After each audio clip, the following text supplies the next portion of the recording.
Well, in the milliseconds that you guys have been gone, I'm standing on top of the pipe. We've already almost got it to the top. We've been using, oh, freak! Well guys, welcome back to Ag with Emma. I don't know if this is going to be its own video or if I'm going to put it in a separate video, but today we're putting in pivot bridges, I think just one of them, into the ditch that the pivots run over. So I'll show you what's going on with that, but basically we're going to take this and put it in a ditch so that the pivot can drive over it, because if it can't, then it just rolls into the ditch. It's not good. And just as a timestamp, it is April 14th today, and we are not planting because it has been cold and it has been snowing. So we have to get the pivot bridge in before the water turns on tomorrow. If it's still turning on tomorrow. Water turns on April 15th, so that's why we have to get this in today. Got our mud boots on. We're gonna get dirty. Woo!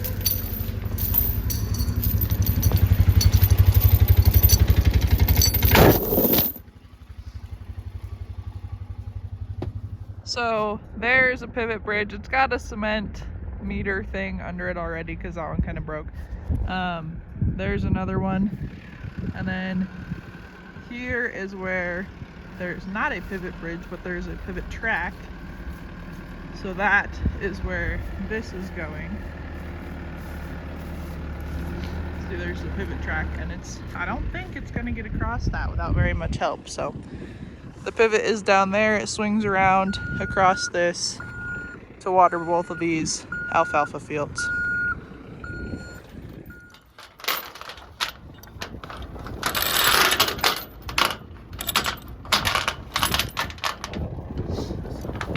And hopefully you can scoot it a little bit. Yeah. If not.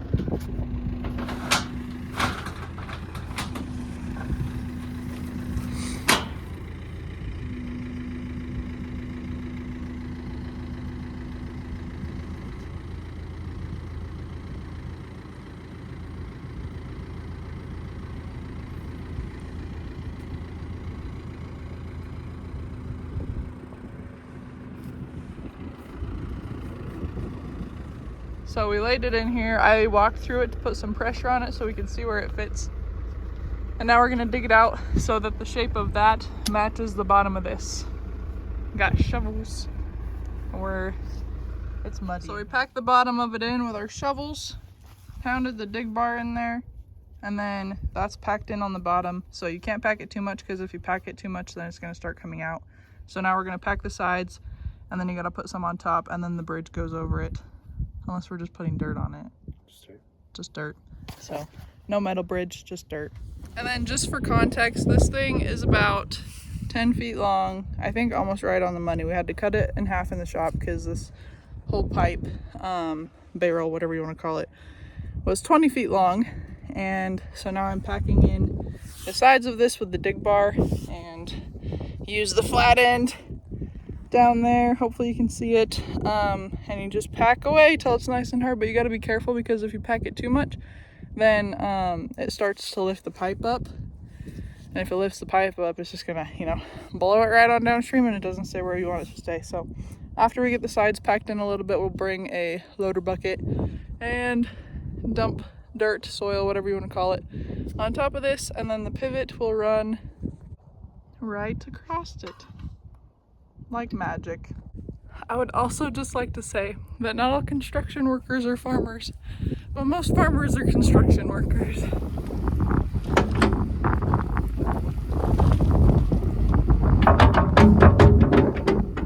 Well, in the milliseconds that you guys have been gone, I'm standing on top of the pipe. We've already almost got it to the top. We've been using, oh, freak! We've been using grass clumps. It's wet and muddy and rainy. I can't believe I just fell. I'm not hurt. I'm okay. We've been using grass clumps to build up the walls because we kept throwing dirt down there and it wasn't doing anything. So I just have to finish to the top and we'll be good to go. We took a lunch break and now we got the power tools out.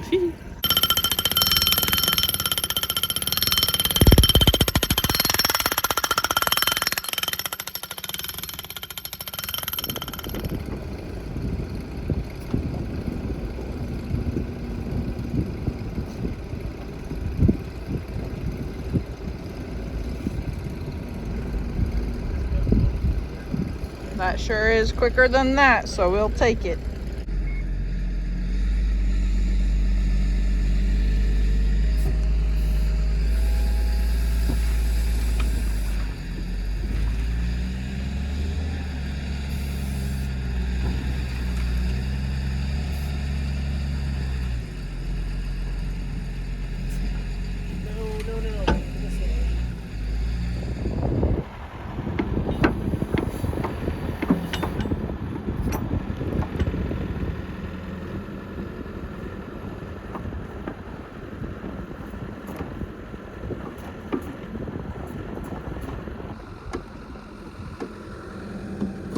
I do not yet have the acquired skills that it takes to keep a straight brain while moving all those levers around.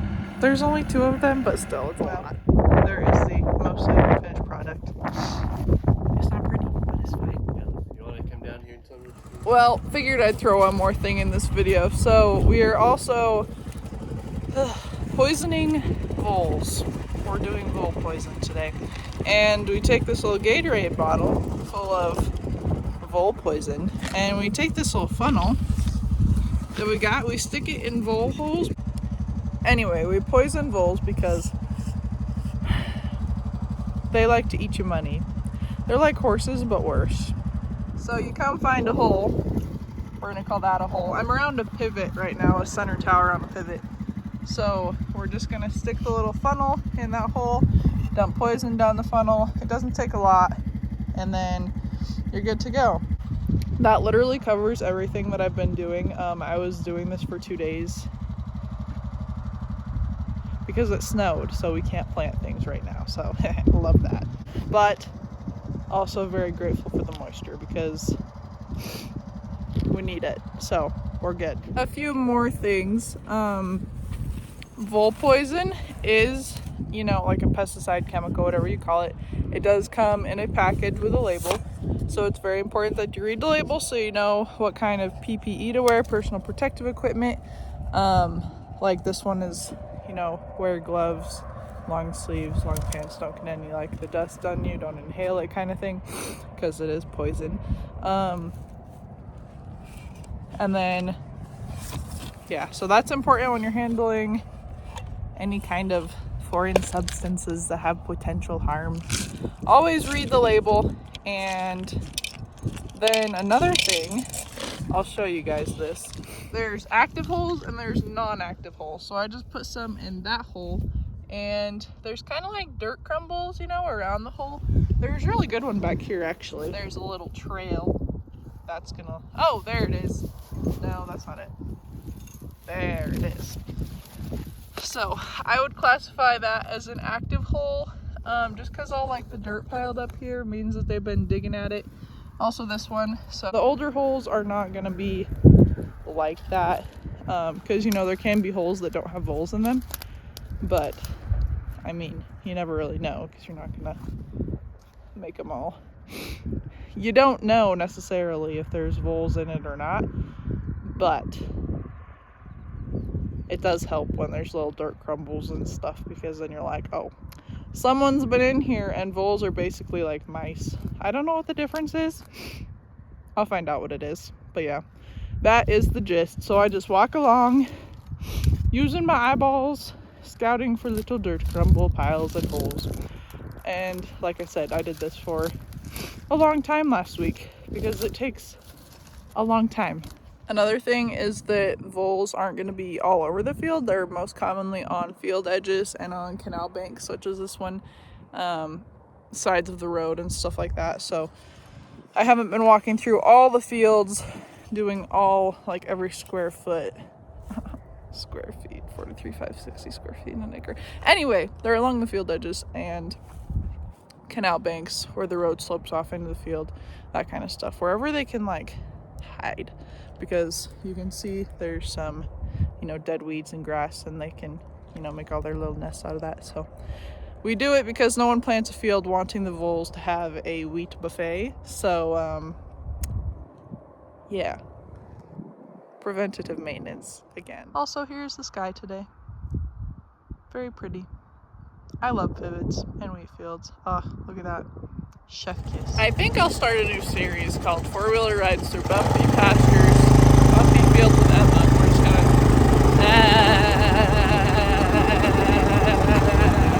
it's not that bad. I actually also can't feel my face or my hands because it is 30 degrees outside and it snows, like I said. Love that! We're coming in 100 degrees. I decided to throw one more thing in this video, and that is ditch burning, and we will show you what we did for that. We just drove around with the propane tank on the back of the 4-wheeler, the fire stick, and went whoop. And I think I explained it okay enough in the video, so that's what's next.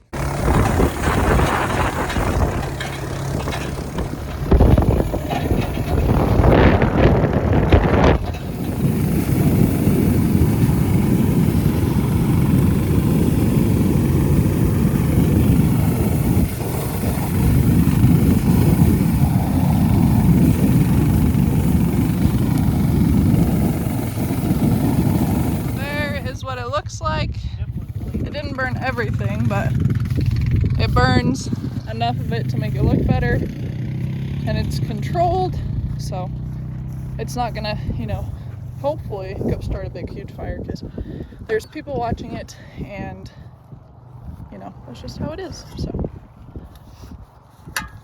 that is why we burn. When you're done, turn the propane off, and then whoop, get all the fire out. And then you can wind it back up, put it back on. Also, backpack spray. So there's a good old mix of a lot of different, not a lot of different things, but you know, preventative and weed killers that we're spraying. Lucky for me, this is a backpack sprayer that is battery powered. So most of the times, if it's not battery powered, there's a little arm pump right here. They have to pump it to pressure your tank. Just like big sprayers, you need pressure in the tank. And with backpack sprayers, you're like guaranteed to over apply around the yard because you are not a tractor that moves at a consistent speed. I promise if I sound tired of my videos, it's because I am, but it's also because I'm just out of shape. You guys get it. Whenever you work and your heart rate's up, you're like, like a dog. I'm working on it. We're getting in shape. I was just flame throwing. We're back to this. It's like almost 7? No, I think it's almost 6. I don't even know. Okay, so while we're on the topic, I'll just touch on some important things with spraying. Even though it's a backpack sprayer, especially because it's a backpack sprayer, you need to know what you're spraying. So make sure you read your labels on your pesticides. And then personal protective equipment, PPE, you know, wear your gloves if you need safety glasses, if you need like long sleeves kind of thing, because the top points of entry for chemical to get in you is like your mouth, your eyes, your nose, your skin, you inhale it. And then there's another one, I think. I don't know, but I will show you some parts of this that, you know, just make things work. So the chemical all goes in this container. And then with the battery powered ones, that's the on and off switch that pressurizes it. There's a little thing that spins in there. And then it all comes out the nozzle. You can change the nozzle and tighten it and loosen it to make sure you get the right flow rate out that you want. That's the gun part.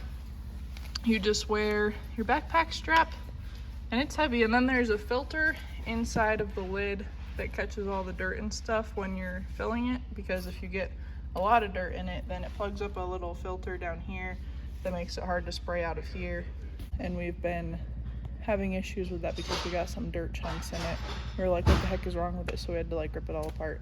Well, I didn't rip it all apart, Brayden ripped it apart, and then we fixed it. So that's just the gist. And then on top of all that, I had to watch like a training thingamajigger to make sure that I knew how to handle chemicals. So it's all pretty safe as long as you're not being stupid. Now we are gonna go stake down a wheel line because it's gonna get windy. So I'll show you what's up with that too. This is just an odds and ends video, I suppose. So with wheel lines, a lot of you guys weren't here last summer when I moved these for my local college that I went to, but had so much fun moving wheel lines. I actually like wheel lines, but they can be a little bit of a pain in the butt to get all situated by yourself. So